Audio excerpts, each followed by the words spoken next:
no, it's not sweat. No, it's not sweat. Hey, Luca, can you clarify, is it increasing or not increasing? It's hard to tell, but it feels like a lot of water. Oh, I see. I see it now, wiggling. Can you see? It's over here, right? Yeah, but I have that, and then there is about the same amount of when I took the helmet down last time, Chris. Really? Yeah, I can feel it in the back of my head. I don't understand where it's coming from. It can't be the water. It has to be the bag. Can you suck it dry? Hey, Chris, so you see about half a liter of water, yeah, and you think the drink bag is empty. Is that correct? We cannot see half a liter water.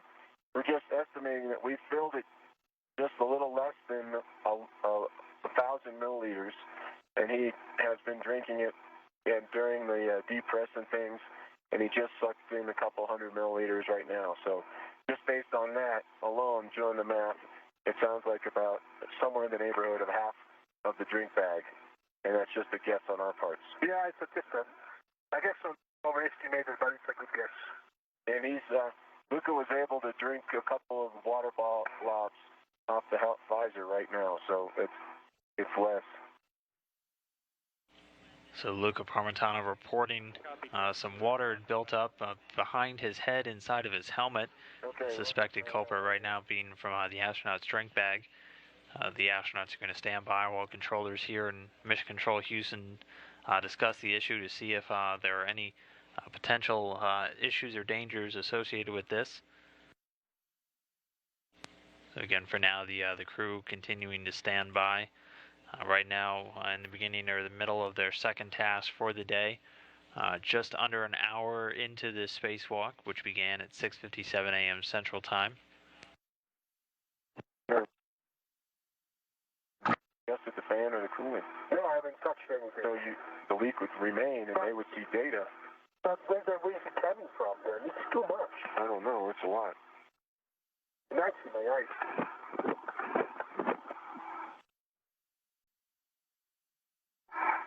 Shane, you back with us? All right, Chris and Luca, just for you guys, based on what we heard with Lucas saying that water is in his eyes now and it seems to be increasing, we think we're going to terminate EVA case for EV2. So, Luca, we'll have you head back to the airlock. Chris, we'll get a plan for you to clean things up here and then join him here in a minute. So again, the call coming from Capcom Shane Kimbrough up to the crew. The teams here in Mission Control deciding to terminate the spacewalk for today after the water hazard buildup inside of Luca Parmitano's helmet raised a few issues for the spacewalk officers. Where is it? You can go here right now.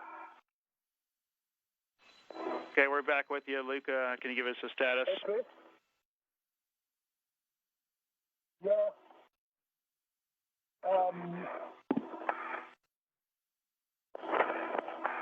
So I'm at the airlock. Coming up on the ring. I have a lot of water. So Shane, I don't know if you can hear him. He's at the airlock with a lot of water. I'm on my way back. Picking up a green hook right now, and I'll go expedite a little bit back to the airlock.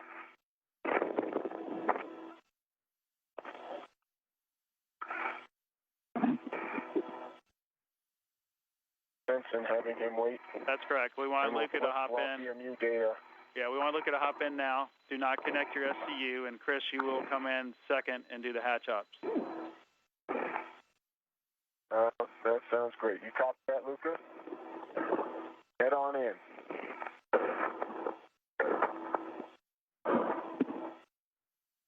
Okay, I'm in. Roger that. I'm going slow and smooth here, Shane. I don't want to make a mistake, make it worse. And I've got the bag tethered for me, releasing some structure. And so at this point, Luca Parmitano back inside of the crew lock. Chris Cassidy retrieving a few of those temp bags that they had stowed at the beginning of their spacewalk. Again, the spacewalk today ending early, only 1 hour 18 minutes in since their start time earlier this morning.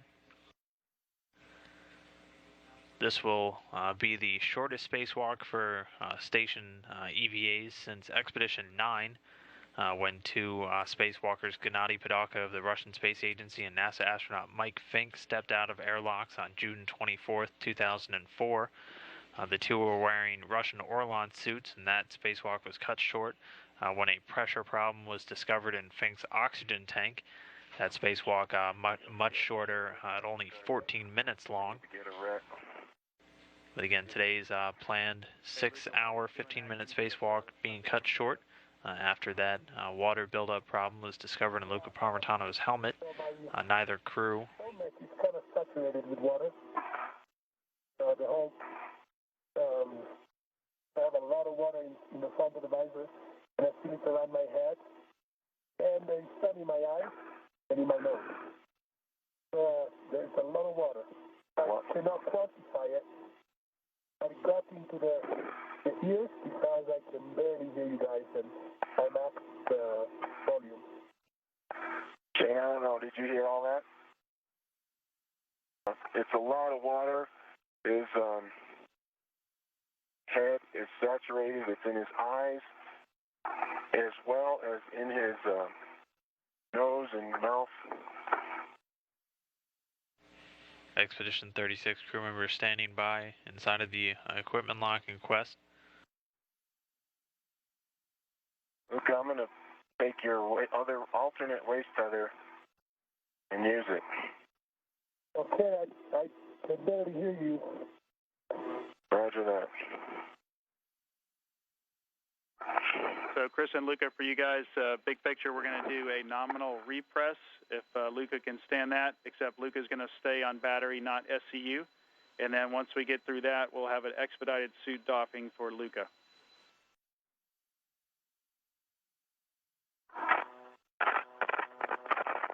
Here, squeeze my hand. Everything okay? You okay? You okay? Roger that. Shane, visually confirmed with no column signals, he's doing okay. Copy, that's great news. Thanks, Chris. Can you say again? Hey, Karen, for the expedited suit doffing procedure 4.115, we only need steps 6, 7, 12, and 13, and then we'll take it from there once you get the helmet off. Okay, so you want to hold off on the safer and the tools until the helmet's off? That is correct. See that.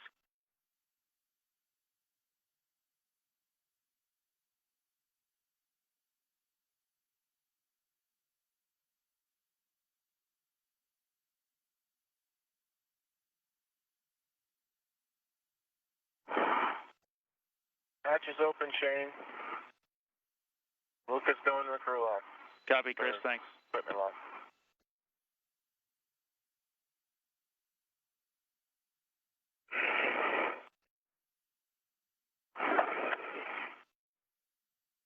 Hey, Chris, just hang tight for a bit. Once we get Luca taken care of, we'll work on you. No problem. I'm in no rush. I got a ringside seat.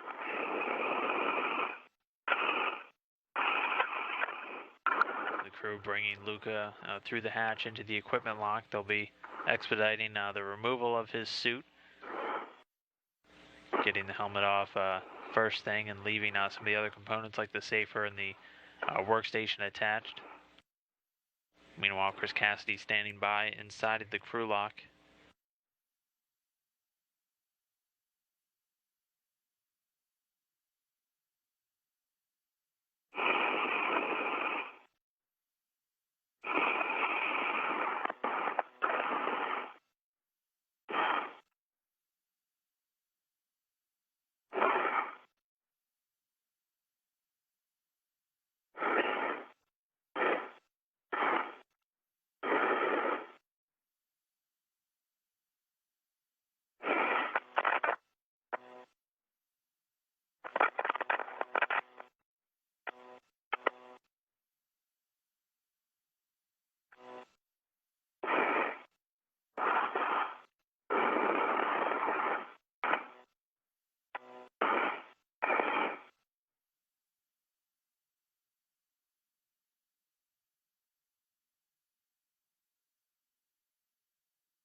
And you can see some of the water floating away that had built up inside of Luca's helmet. Helmet off, and Luca safely back inside.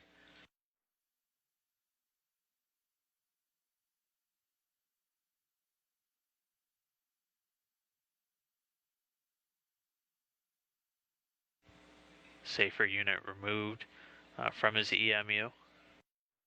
And Karen from Houston, you can work steps 14 through 20 for the expedited.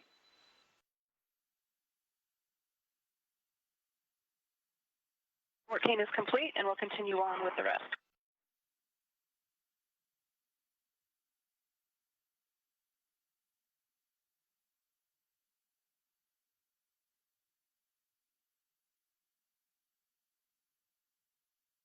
Airlock Houston with a few steps to clean up Luca's suit for Karen when you have a minute.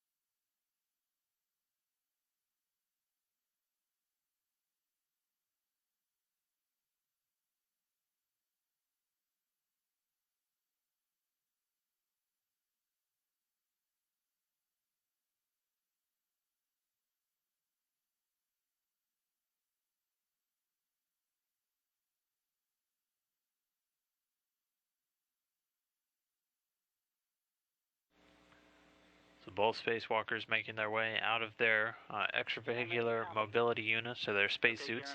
Saw Luca taking a look at his drink bag. Water switch guard, you can put that on. Take the comm mode to off. It's installed. Comm mode off, and then last step is the EMU power switch to SCU.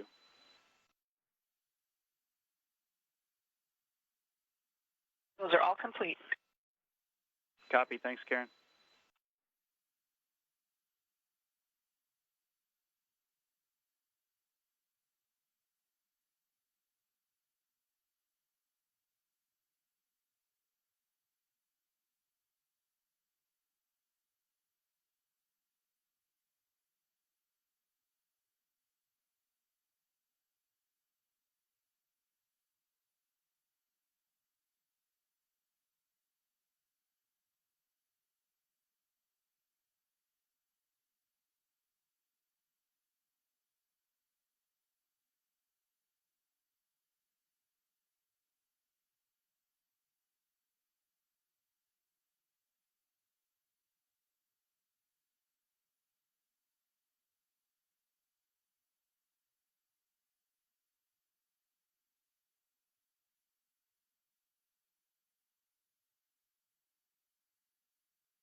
So the crew right now is working to finish configuring the spacesuits, put them in their rest mode.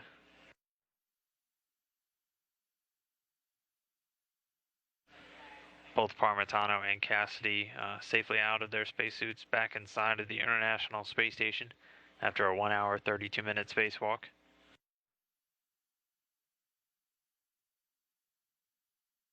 Go ahead. Hey, Karen, we were able to watch over your guys' shoulder on the airlock camera there for a while. Great job, great team effort getting those guys out of the suit in a timely manner. As you're working through post-EVA activities, we'd like to suggest that you photo document anything that you see that might look out of the ordinary, and especially hang on to that drink bag that might be a suspect in this event.